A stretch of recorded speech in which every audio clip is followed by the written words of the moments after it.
আজ 15 আগস্ট ভারতের স্বাধীনতা দিবস। আপনাদের সকলকে জানাই ৭৯তম স্বাধীনতা দিবসের আন্তরিক শুভেচ্ছা ও অভিনন্দন। প্রায় 200 বছর ধরে ব্রিটিশরা এই দেশকে শাসন ও শোষণ করার পর ঔপনিবেশিক শাসনের বিরুদ্ধে দীর্ঘ সংগ্রাম ও শত শত বিপ্লবী আত্মবলিদানের মাধ্যমে 1947 সালের 15 আগস্ট ভারতবর্ষের স্বাধীনতা লাভ করেছিল। তাই এই দিনটি প্রতিটি ভারতীয়র কাছে অত্যন্ত সম্মান ও গর্বের দিন।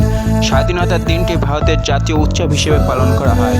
আপামর ভারতবাসী কৃতজ্ঞ মহাত্মা গান্ধী, ভগৎ সিং, ক্ষুদিরাম বসু, নেতাজি সুভাষচন্দ্র বসু, বাঘা যতীন প্রমুখ ব্যক্তিবর্গের কাছে, যারা আমাদের দেশকে স্বাধীনতা এনে দিয়েছিল।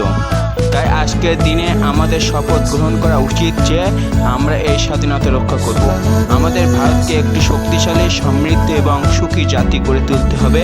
আমাদের ভারতকে বিশ্বের নেতৃত্ব দিতে হবে। ভারতকে আমাদের স্বপ্নের দেশ হিসেবে গড়ে তুলতে হবে। তাই তো বলি, আমি হলাম ছোট্ট সোনা, ভাবি কালের প্রাণ। পড়াশোনা করব আমি, রাখবো দেশের মান। এই দেশেতে জন্ম আমার, মুক্ত বাতাস আলো। মানুষের মতো মানুষ হব, সবাই বলবে ভালো। প্রিয় দর্শক, আমাদের এই ভিডিওটি ভালো লাগলে অবশ্যই লাইক দিবেন এবং চ্যানেলটি সাবস্ক্রাইব করে আমাদের পাশে থাকবেন।